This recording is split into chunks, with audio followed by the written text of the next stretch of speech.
You take a seed, you plant it, you grow it, you dry it, you roll it, you smoke it, and it goes down smooth. Hey! Spanning the globe to bring you the latest developments in medical cannabis, adult marijuana, industrial hemp, and spiritual ganja. We love the herb. It's time for the Marijuana Agenda with Russ Belville. Now, here's your host, Russ Belville. Good day, tokers and tokettes and non-toking lovers of liberty. It is March 7th, 2018, and it's got to be 420 somewhere in the world. Welcome to the program. We got a jam-packed 2 hours of live podcasting coming to you today from mjagenda.com, and I'd like to encourage you to check out the newly revised mjagenda.com site. I've made it a little bit easier for you to find all of the podcast links for this first free hour podcast. The first hour is free. You can get it on Facebook, Google Play, iTunes, iHeartRadio, Stitcher, TuneIn, SoundCloud, who am I forgetting? Spotify, and more. Just check out mjagenda.com. Also at mjagenda.com, you can sign up to become a patron of the Marijuana Agenda. $4.20 a month gets you a secret podcast feed of just the second hour, available only for you patrons of the Marijuana Agenda. And if you sign up for $9.99 a month, you'll also get free downloads of some of my most important stats, data, charts, tables, all the miscellaneous stuff that I bring to you here on the Marijuana Agenda. Yours for $9.99 a month. Just visit mjagenda.com. Now, on today's program, we've got 2 guests joining us in our free first hour. First, we'll be hearing from Dr. Jahan Marcu. He's the Chief Science Officer for Americans for Safe Access. In our patient-focused update segment, he's going to tell us all about the 2018 Guide to State Medical Marijuana Programs. They've given a report card to every state and a lot of details about those programs. We talked to him about that, plus the upcoming events that are coming up, conferences that are happening in the medical cannabis sphere. Also, we are speaking to Morgan Fox, the Communications Director for the Marijuana Policy Project. He's joining us in the Marijuana Policy Insider to talk a little bit about federal reforms and how so many of them are coming through and getting more and more support on a bipartisan basis, but they face one huge obstacle, a roadblock named Representative Pete Sessions, the Republican from Amarillo, Texas. We'll also talk about how federal law allows President Trump to get his wish to execute some drug dealers. And then stay tuned for Hour 2, Toker Talk Radio. We got all sorts of stories to bring to you, including one about the Supreme Court. But first, the news. This is your Cannabis Headline News. Brought to you by MarijuanaMoment.net, the complete source for all your marijuana news in one morning newsletter from Marijuana Majority Founder Tom Angel. Subscribe today for free at MarijuanaMoment.net. This is your Cannabis Headline News for the week of Wednesday, March 7th, 2018. I'm Russ Belville. A United Nations drug enforcement body is warning international leaders to keep marijuana illegal. Quote, governments and jurisdictions in North America have continued to pursue policies with respect to the legalization of the use of cannabis for non-medical purposes in violation of the 1961 convention as amended, end quote, the International Narcotics Control Board wrote in its annual report published last week. Specifically, the board said that a proposed marijuana legalization law that is moving through Canada's parliament is in, quote, contravention, end quote, of the international agreements. The UN body also criticized state cannabis legalization policies in the U.S., saying, quote, the decriminalization of cannabis has apparently led organized criminal groups to focus on manufacturing and trafficking other illegal drugs, such as heroin. The Trump administration's top health official claimed that there, quote, really is no such thing as medical marijuana, end quote. U.S. Health and Human Services Secretary Alex Azar said on Friday that, quote, we have treatments that are approved by the Food and Drug Administration that are safe, that are proven to be safe and effective for pain, safe and effective for other conditions, end quote. Azar, a former executive with pharmaceutical company Eli Lilly, was speaking in an appearance at an Ohio medical center that treats newborn babies whose mothers used opioids or other drugs while pregnant. Quote, there is no FDA-approved use of marijuana, a botanical plant, he said, responding to a question from a reporter with Yellow Springs News.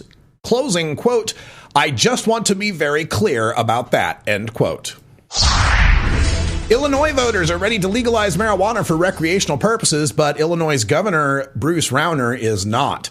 According to a new poll from Southern Illinois University's Carbondale's Paul Simon Public Policy Institute, 66% of Illinois voters favor legalizing recreational marijuana if taxed and regulated like alcohol, while 32% are opposed. There were 3% of voters who were unsure. But in an interview with the Ford County Record, Governor Rauner insists he'll veto a bill being considered by the legislature, saying, quote, "Let's not legalize it in Illinois now. Let's watch what's happening in these other states and learn," end quote. Michigan voters are also ready to legalize marijuana, and a former U.S. attorney agrees. A new EPIC MRA poll commissioned by Michigan NORML asked voters about a proposed initiative to legalize marijuana. 61% of voters said they would vote for the measure, with 45% indicating they were a definite yes. Just 35% opposed the initiative, with just 28% in the definite no category. Former U.S. Attorney Pat Miles, who enforced federal marijuana prohibition, said in a statement on Wednesday that, quote, "The classification of marijuana as a Schedule I drug is ridiculous," end quote. Miles, who is running for Michigan Attorney General, has punted on questions about legalization until now by saying it is up to the voters. In an interview last year, he said it may be more prudent to wait until the federal government acts on marijuana before further changing the state's cannabis laws. An analysis of New York City complaints and arrests for marijuana seem to show the NYPD's explanation for racial disparities could be incorrect. Politico reports that 86% of the people arrested for marijuana possession in the fifth degree during 2017 were people of color. 48% were black and 38% were Hispanic. Only 9% were white.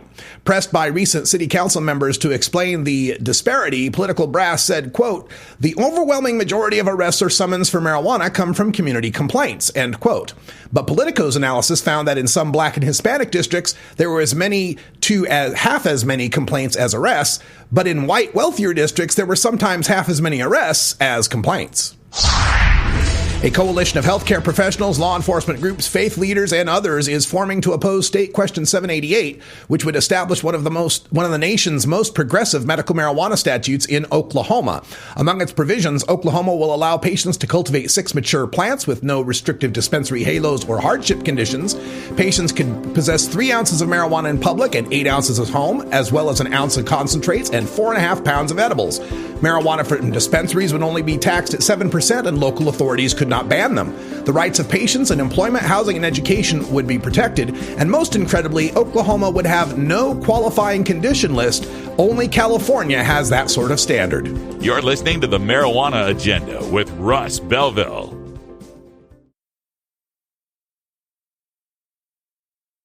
Looking for the 420 friendliest way to visit beautiful legal Potland, Oregon? I'm Lori Duckworth, inviting you to come stay with us at Delta 9 House and Studios. You get your own private room with queen bed and access to our high-speed Wi-Fi, premium entertainment system, and more. We'll even cook you breakfast.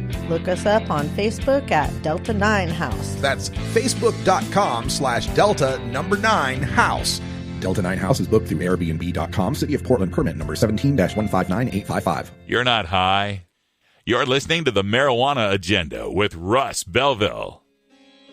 What's to keep somebody from getting all potted up on weed and then getting behind the wheel? Okay, maybe you're a little high. Today in the United States, 1 in 5 Americans live where adult access to cannabis is legal. Another 2 in 5 Americans live in medical marijuana states. But the government still claims there's no accepted medical use for cannabis in the United States, even after 20 years of medical marijuana in California. And they say we're the ones who can't think straight.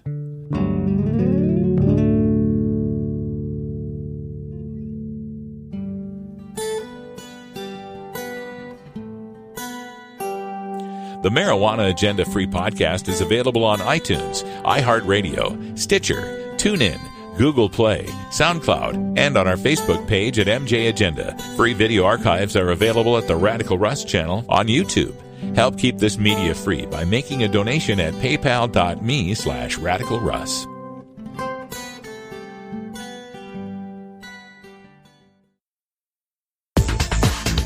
People should say no to drugs. It's really, really easy. Adding more gasoline to the fire. Lackadaisical. Really tough, really big, really great To infect and rot our nation.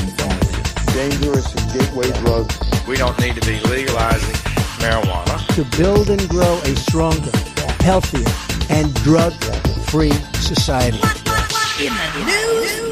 Today in What in the News, many listeners will remember that I am an Idaho native. I was born in Nampa, Idaho, at Nampa High School class of 85 and Boise State Broncos. So I always have a little bit of an attention for my home state of Idaho, just naturally. But also in my role here as a cannabis advocate, it's impossible not to notice that Idaho is surrounded. It is surrounded by states that have legal marijuana in Washington, Oregon, and Nevada, medical marijuana in Montana, CBD only in Wyoming and Utah. The Utah one is expanding, and they could get full medical marijuana through a ballot measure this November. And of course, the nation of Canada to the north is going to legalize marijuana for adults this summer. So Idaho's completely surrounded and remains one of just 4 states. Just 4 states left that have absolutely no marijuana reform, no CBD oil, no medical, no legalization. So I always keep my eye on Idaho. And of those 4 states, Idaho, Kansas, South Dakota, and Nebraska, Idaho stands alone in being the only state that passed a CBD oil law that was then vetoed by the governor. The governor's name is Butch Otter. So he's kind of a masculine sea mammal, I guess. Butch Otter vetoed this bill last session, which is 2015. I think it's a biennial session. So in 2015, he vetoed the bill. Only governor in the nation to have vetoed such a bill. And it passed with overwhelming bipartisan support in both chambers of the Idaho legislature. Well, the CBD advocates are trying again in the Gem State. And the Idaho Statesman reports that the House advanced their bill. It's a CBD oil bill. As long as the product is prescribed, I guess they mean recommended, by a doctor. The vote was 59-11 in the Idaho House. And then that means the bill then goes on to the Senate. Okay. So the next story I got from Idaho had to do with Governor Otter being at an event in Firth, Idaho. And he was being asked about various bills and whether or not he would veto them. And he made a blanket statement about, I don't, I'm not going to comment on particular bills, what I might do. And keep in mind, when Otter vetoed this bill back in 2015, in his veto statement, he said that he sympathized with the families whose kids have epilepsy and can get, treatment, can get some relief with medical cannabis, with CBD oil.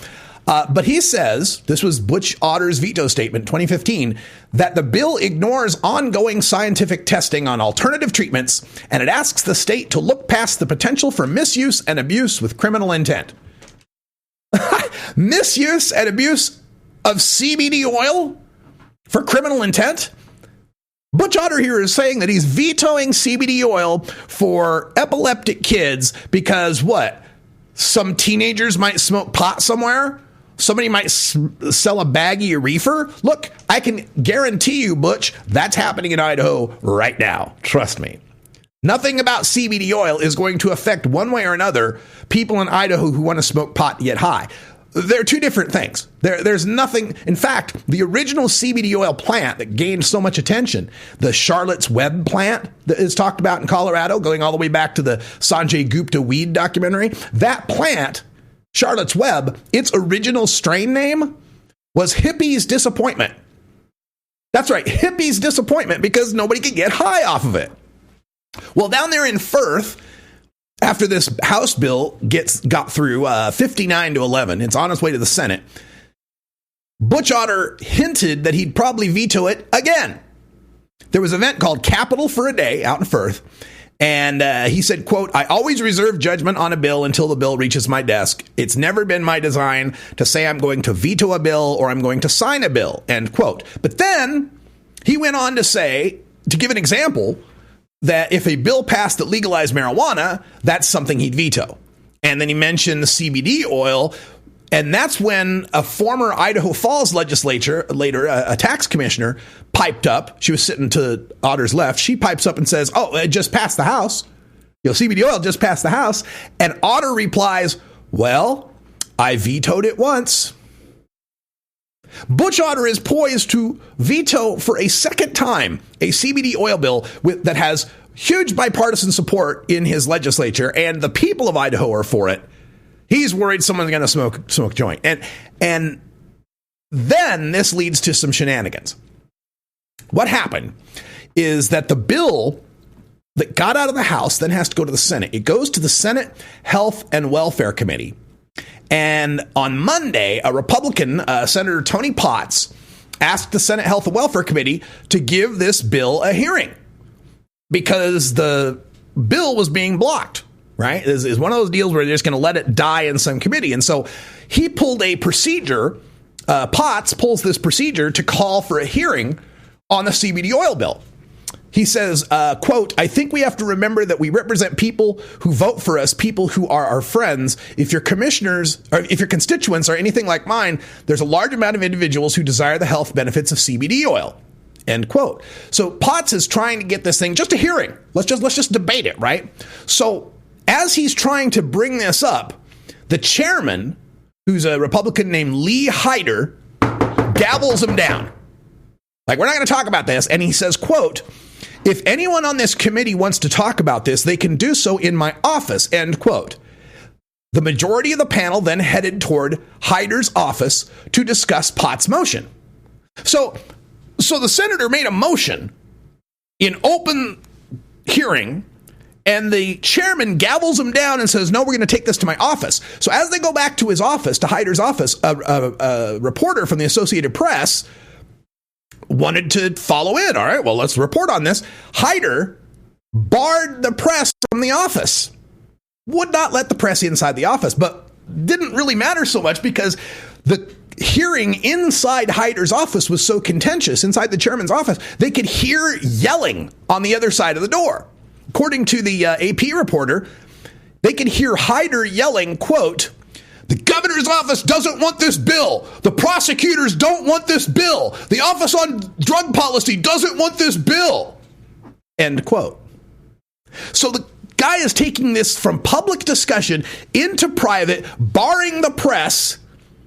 And the whole reason he's trying to shut down the CBD oil bill is because the governor, the law enforcement, and the drug cops don't want it. That's how the Idaho Senate's being run here. Now, after that happened, the next story to come out of Idaho, AP reported on this. This happened on Monday, right? On Tuesday, they got back together and vacated the hold, right? They were just going to table the bill, and that's what they decided in the back room as they're yelling, right? They in the back room yelling, they finally said, "All right, we're going to kill this bill. This bill's dead."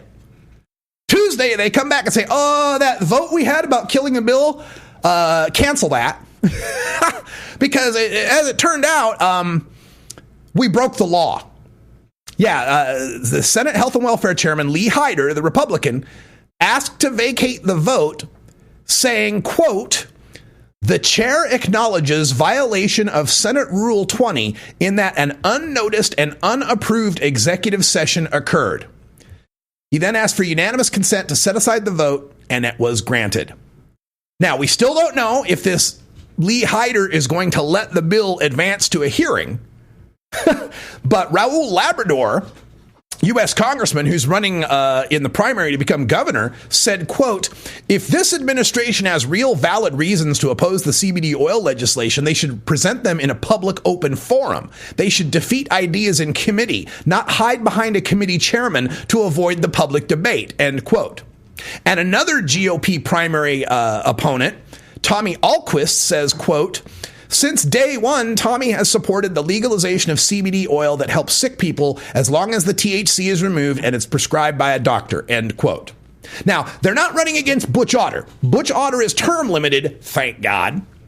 But his lieutenant governor, a guy named Bob Little, I think, or something Little, I forget his last name or his first name. But Little is trying to maintain the status quo and go along with the keep pot out of Idaho at all costs stand.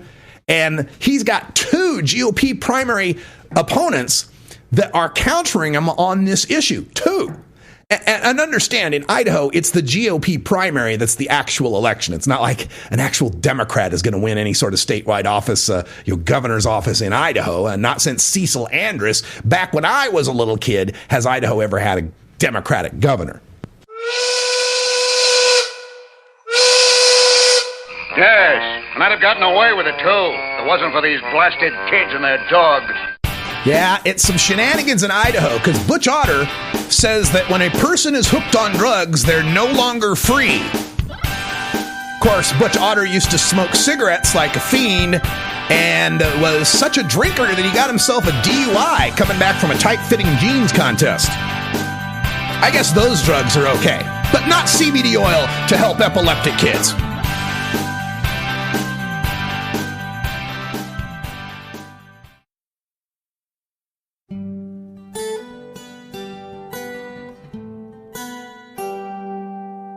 The Marijuana Agenda is a listener-supported independent podcast brought to you by Radical Russ Media, LLC. Subscribe to our VIP feed at mjagenda.com for access to our ad-free podcast segment archive. Make a one-time donation to support the Marijuana Agenda at paypal.me/radicalruss. You're listening to the Marijuana Agenda with Russ Belville.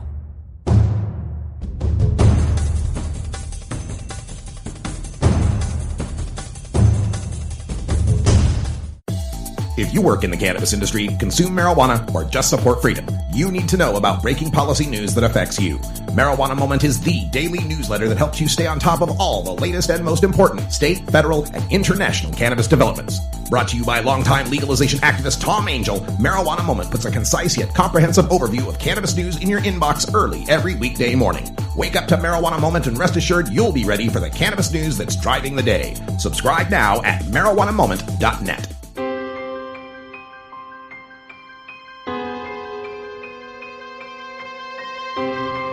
Now, in the interest of fair and balanced journalism, the Marijuana Agenda presents this anti-drug public service announcement. Your medicine cabinet is so easy to access, it might as well be out in public. Nearly 1 in 6 teens have abused prescription medications, and over 70% got them from a home. Keep your drugs off the streets, return all leftover medication to a pharmacy, and talk to your teens about prescription drug abuse. A message from the Partnership for a Drug-Free Canada. This has been an actual anti-drug public service announcement. To combat this and other drug war hysteria, listen to the Marijuana Agenda every weekday at 3 p.m. Pacific at live.mjagenda.com or download the free podcast at mjagenda.com. New beginner guitars and banjos are often constructed much better than ones built before your time. Why struggle? Get a new instrument or fix the old one. The trusted professionals at the Fingerboard Extension will evaluate your instrument for free. Repairs are priced for people who work for a living. Stop by the Fingerboard Extension downtown Corvallis at 120 Northwest 2nd Street today or check out its inventory on the web at fingerboardextension.com. You're listening to the Marijuana Agenda with Russ Belville. What are you people? On dope? Learn more at mjagenda.com. Hey everybody, it's Russ Belville from the Marijuana Agenda, inviting you to be like me and get your ink done at Lucky Horseshoe Tattoo, Fort Worth's most female-friendly, clean, sterile, awesome tattoo shop. Thomas and his crew are true artists who can design you a custom piece or use a design you bring in. Lucky Horseshoe also offers all styles of tattooing as well as piercings and all-around fun. In the DFW area, stop by Lucky Horseshoe Tattoo and tell them Radical Russ sent you. Trust me, it'll feel awesome.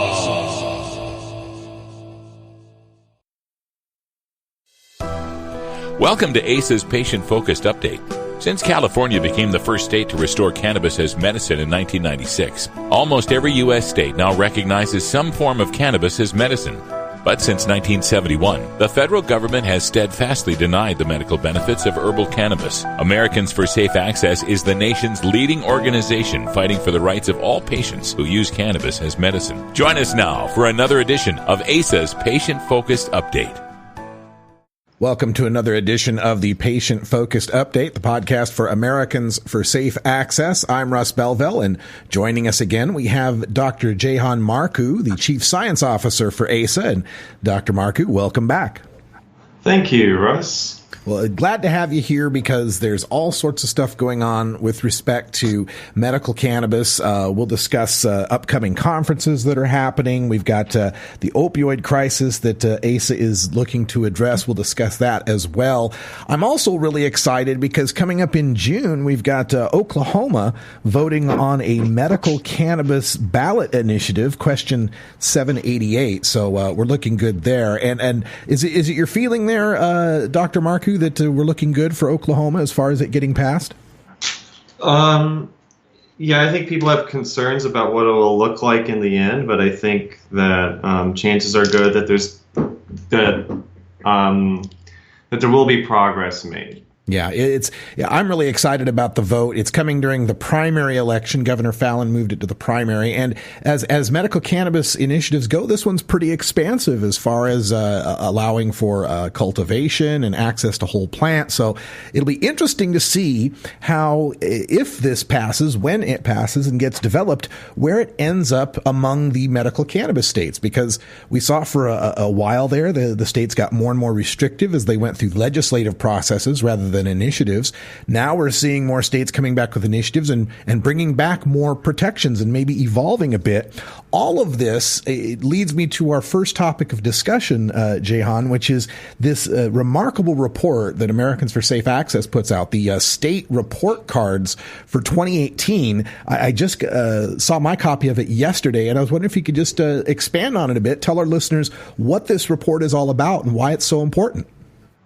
Well, thank you. So for the last 3 years, every year, Americans for Safe Access grades states based on their program. And so this is an annual report entitled Medical Marijuana Access in the United States, a patient-focused analysis of the patchwork of state laws. And this report examines the status of states that have passed medical marijuana laws. And I think that's the key there, is that they have a cannabis program on the books. And it grades those programs on a 500-point scale. 46 states and 3 territories have some form of a medical cannabis program. Some are CBD only. And this basically means about 95% of the American population lives in a state with some form of a medical cannabis law. So we've seen some states improve, such as Maryland, who in previous years had gotten a low score because they had a program on the books, but it hadn't been implemented. And so, just by setting up access centers, things like that can improve a score. But this is an important management tool for folks who are serious about improving their medical cannabis program, both advocates, regulators. And with the ongoing opioid crisis, we have to look for solutions that can help reduce the number of preventable deaths. And, some states are programs are less robust than others. I think being able to compare a state's progress with other states is incredibly helpful in creating a roadmap for improvement. And so basically the categories we look at are patients' rights and civil protections. So are there DUI protections? Are there employment protections? Are there child services protections? Things that we may take for granted when we use other prescription medications. The other one is access to medicine. Are there actually centers open? Is there supply available?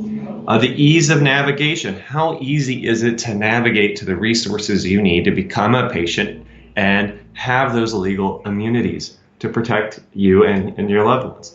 The functionality. Is the program actually functioning? Just having a dispensary with no product in it doesn't count as a functioning operation.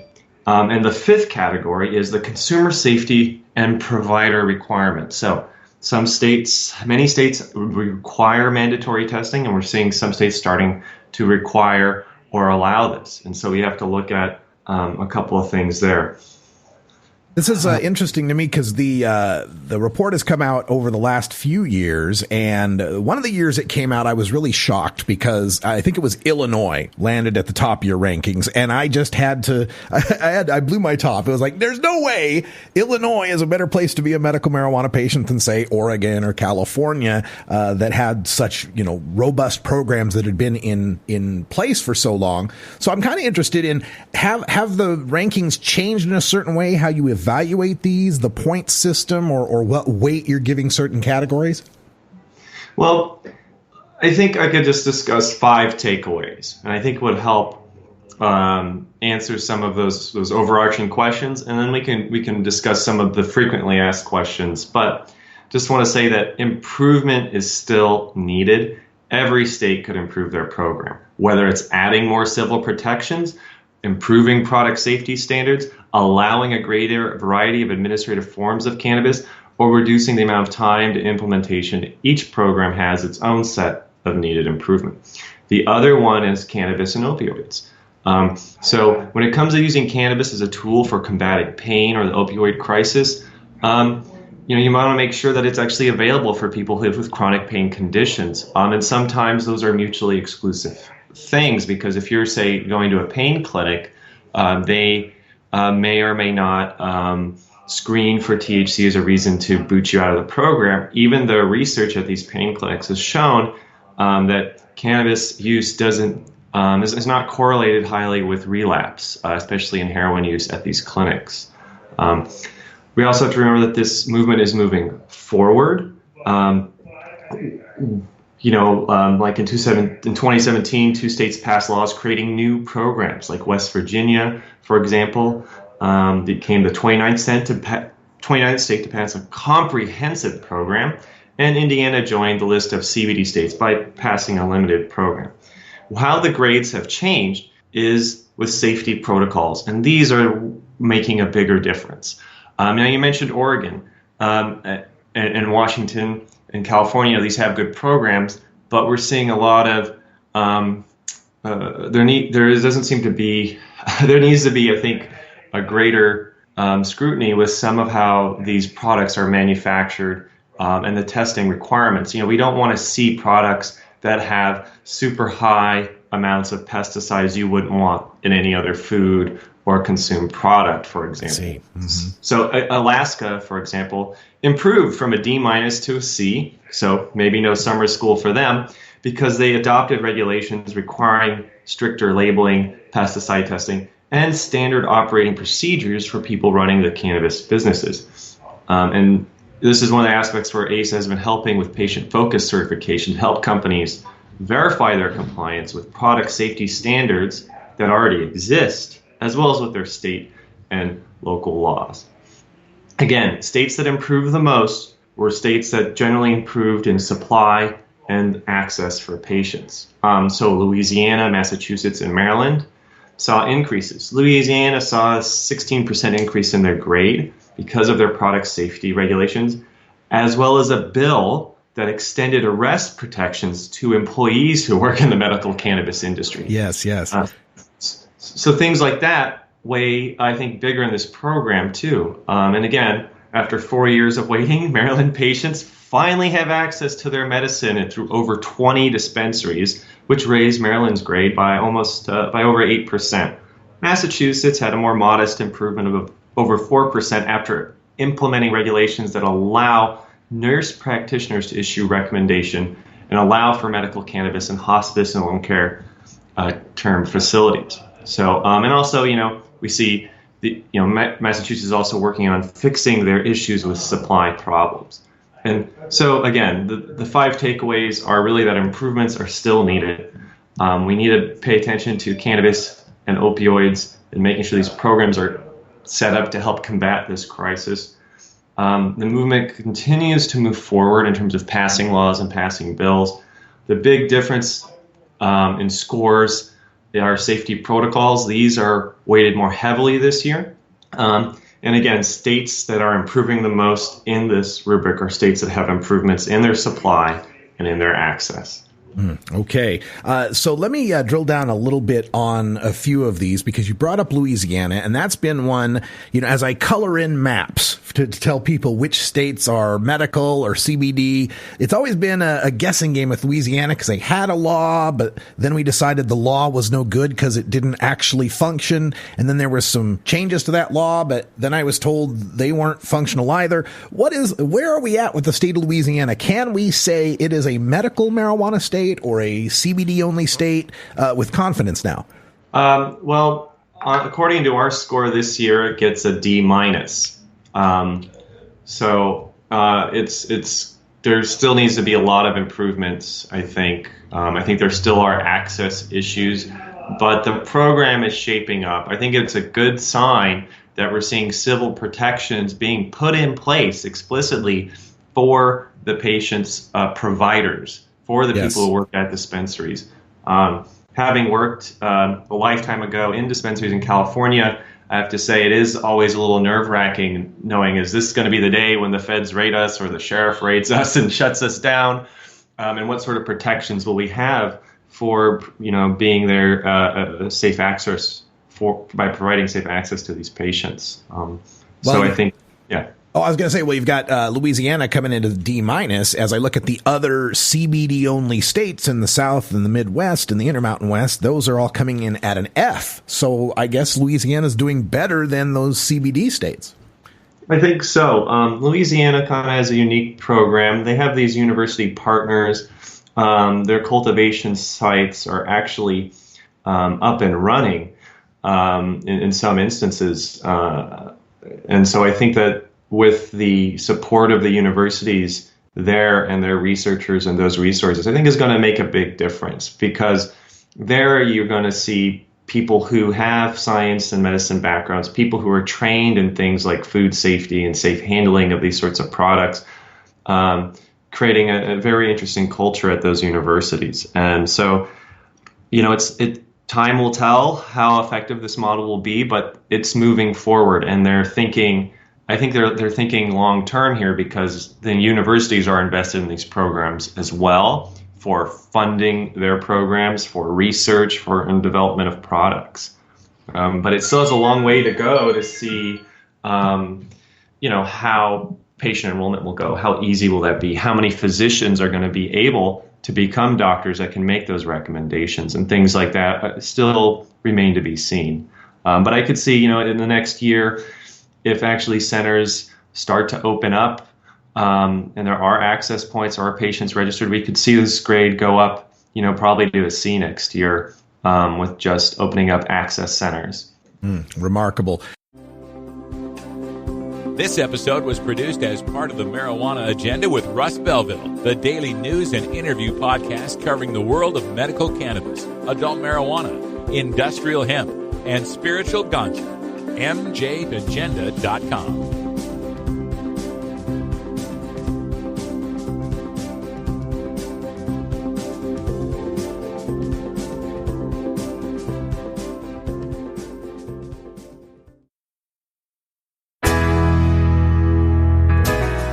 Health Cannabinoid, your ACMPR experts. Consultation services for medical cannabis. Visit healthcannabinoid.com or call 1-800-906-1383. That's www.healthcannabinoid.com or call 1-800-906-1383. Health Cannabinoid. You're not high. You're listening to the Marijuana Agenda with Russ Belville. We've turned the corner on drug addiction in the United States. Drug addiction in the United States is under control. Okay, maybe you're a little high. After 5 years of legal marijuana in Colorado and Washington, both states have shown no increase in teen use of marijuana and decreases in marijuana DUI arrests, while generating tens of thousands of jobs and hundreds of millions in tax revenue. Legalization is no longer theory. It's a proven public policy benefit. Tell your elected officials it's time to end adult marijuana prohibition.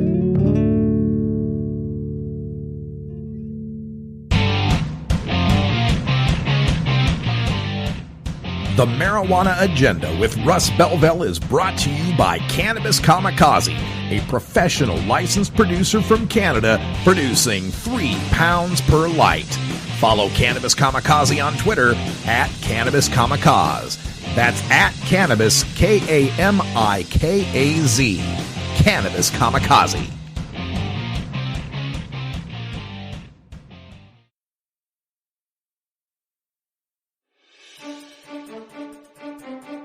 This is Marijuana Policy Insider, brought to you by the Marijuana Policy Project at MPP.org.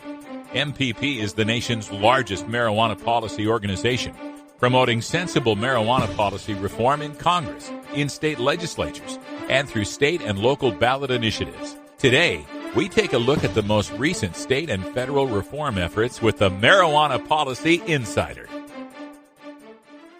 Welcome once again to the Marijuana Policy Insider, the podcast for Marijuana Policy Project. I'm Russ Belville, and joining us here today, we have the Communications Director for MPP, Morgan Fox, joining us from Washington, D.C. Morgan, how you doing today? I'm doing pretty well. Thanks for having me.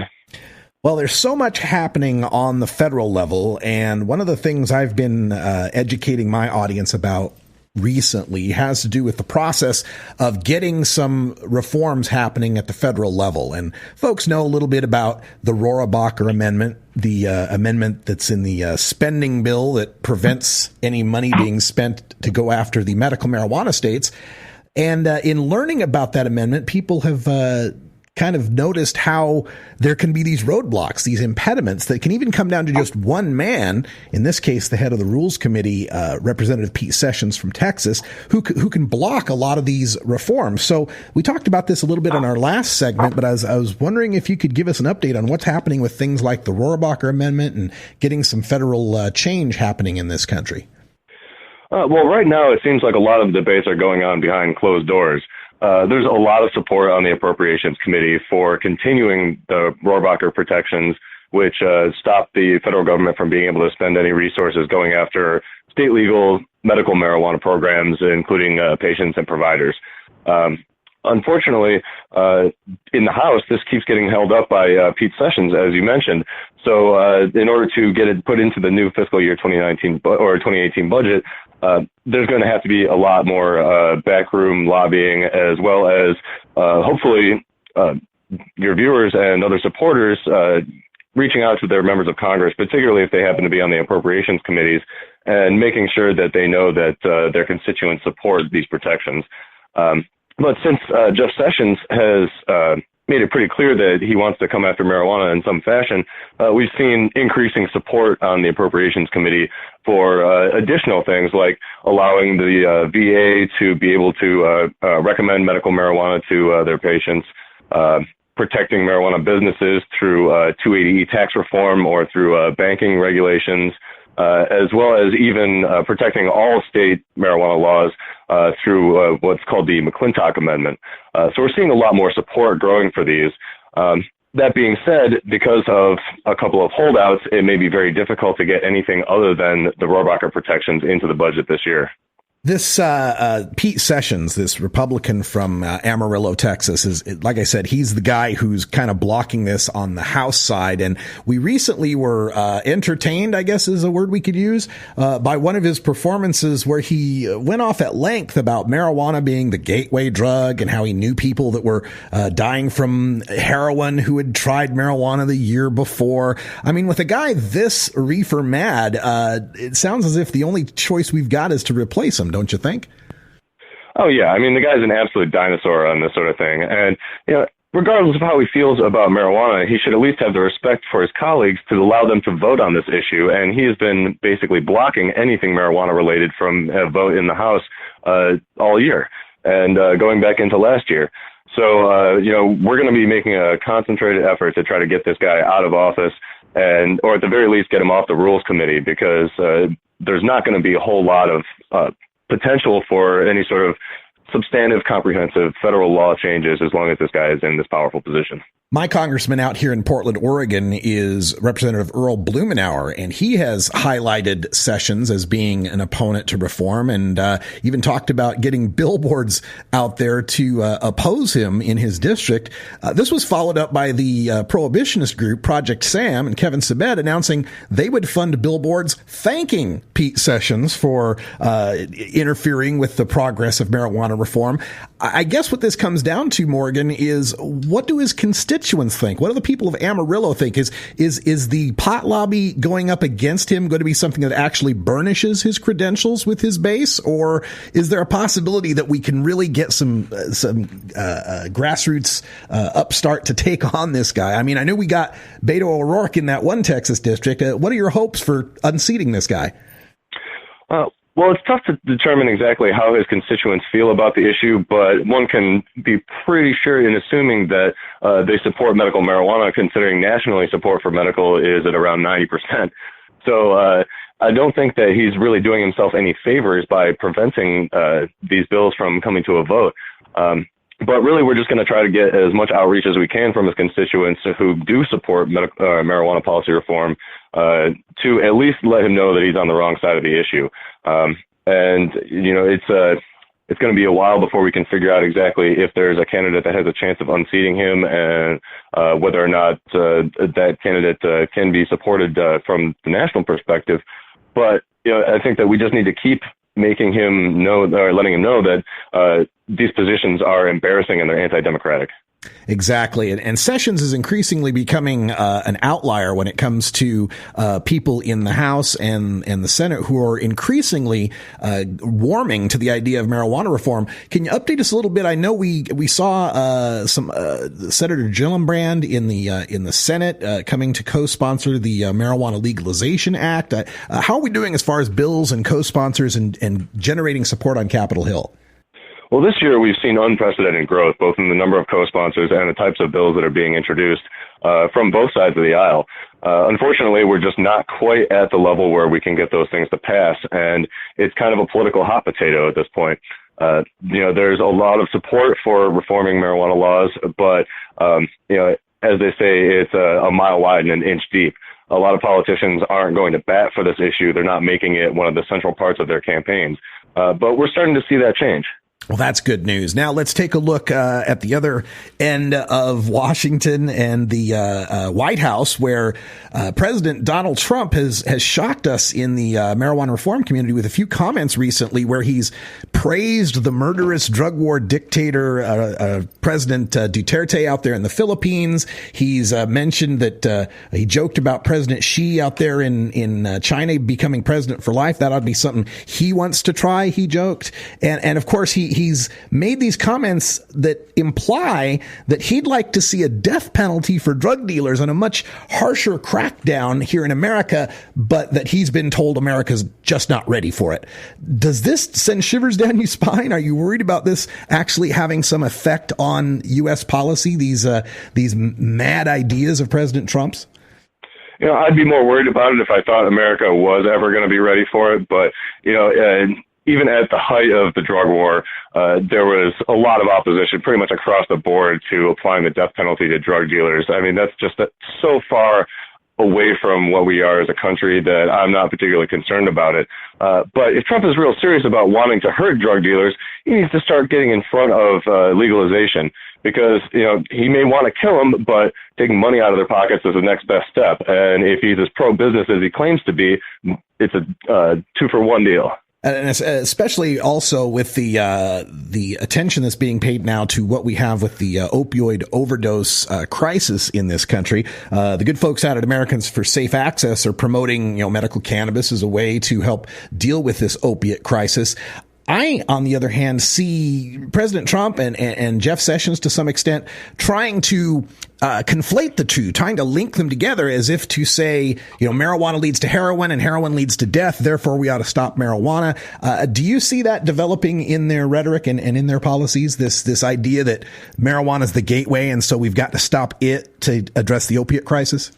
It's definitely coming from Jeff Sessions, and as well as, you know, people like the new Secretary for Health and Human Services, and a lot of the people that are involved in drug policy at the national level within the administration. I don't think that we're seeing too much of that coming from Trump himself, mostly because he doesn't really care about the issue. People close to him have said that it really isn't even on his radar at all. And during the campaign, he said that he thinks it should be a state's issue. But the old school drug warriors that are still in his administration are definitely trying to bring up or trying to reawaken the gateway myth. And that's why public education is so important. You know, people get very, very scared when they start hearing about the opioid epidemic, and people, when they're scared, start looking for, you know, any solution possible. And the one that's the easiest oftentimes, particularly for older Americans, is that gateway theory. You know, if we can nip this problem in the bud, then it won't be an issue. And the science just isn't there for that. You know, and we're seeing more and more information saying that marijuana can actually help wean people off of opiates and can, you know, increase pain treatment abilities without resorting to opiates. So we just need to keep getting the science out there, and hopefully we'll find some states that are really want to pursue this as a method of trying to alleviate the opioid problem. And then we'll start getting more research, and we'll start having evidence to be able to show these people. Well, that's been the story of the war on drugs and reforming these prohibitionist policies since the beginning. It seems to be up to the states to lead. So let's talk a little bit about what's going on in the states. We just recently had Vermont become the first state to pass adult marijuana legalization through its legislature. And I know there's a whole bunch of states in the Northeast that are working on these kind of things: Connecticut, Rhode Island, New Hampshire, and so forth. Can you give us a rundown of what's happening there in the Northeast and Mid-Atlantic when it comes to marijuana reform? Well, nationally, we've seen bills introduced in 20 states to regulate marijuana similarly to alcohol. And I think that we're probably going to see a couple more.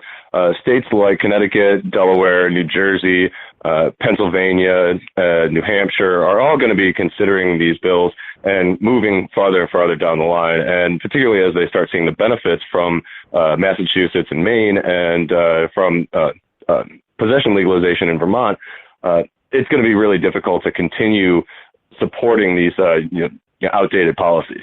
So we're going to be continuing to work in those states throughout the year, and hopefully we'll be able to at least move legislation further down the road, if not actually get something passed this year. Particularly in states like Delaware and Connecticut. We're also working heavily in Rhode Island, which has been considering legalization for a number of years and has a legislatively created task force that's meant to look at the issue, but it keeps getting delayed, and they're really worried more about if they should make marijuana legal as opposed to how. When in reality is, next door neighbor in Massachusetts is going to have stores open pretty soon. So any cannabis consumer in Rhode Island is basically going to be able to make at most a 35-minute drive to the neighboring state. And that means that the Rhode Island is going to be missing out on tax revenue, and it's going to continue wasting money punishing adults for using something safer than alcohol. Yeah, we see some of these states that are a bit reticent to get on the green wave here, putting forth these bills for study commissions. We need to have more study on this. I don't think there's anything left to study, Morgan. I think we've pretty much figured this out. But I did want to get your opinion before we let you go here. We're in a great spot here in America where now 46 of our states in the United States have some form of reform. At the very minimum, they've got a CBD oil law, like in Texas or in Alabama, right? So that leaves us 4 states: Idaho, South Dakota, Kansas, and Nebraska, with absolutely zero marijuana reforms, if you don't count Nebraska's decrim. Of those 4 states, Morgan, just your own guess, who do you think is going to be the last one to pass any marijuana reforms? Well, I mean, you're probably not going to want to hear this, but I think that Idaho might be the last one. There is just so much opposition there. I mean, when you have the sitting governor saying that he's going to veto any sort of marijuana policy reforms, I mean, these people are making it their life's mission. You'd think they'd have more important things to worry about than trying to block sensible reforms, particularly when they're surrounded by other states that are reaping the benefits of legalization. Exactly. I was going to say, we've got Idaho surrounded at this point, especially with Canada going legal here this summer. So we'll see. When I'm pressed on the question, I always bring it down to Idaho and Kansas, and I give the edge to Kansas because Idaho has petition power and Kansas doesn't. But you may be right. It may be the gem state. Morgan Fox is the communications director for Marijuana Policy Project and joins us every month to give us the latest on what's happening on Capitol Hill and throughout the state legislatures. Find out more at mpp.org. Morgan, thanks for your insight, and we'll talk to you again soon. Sounds good. This episode was produced as part of the Marijuana Agenda with Russ Belville, the daily news and interview podcast covering the world of medical cannabis, adult marijuana, industrial hemp, and spiritual ganja. MJAgenda.com.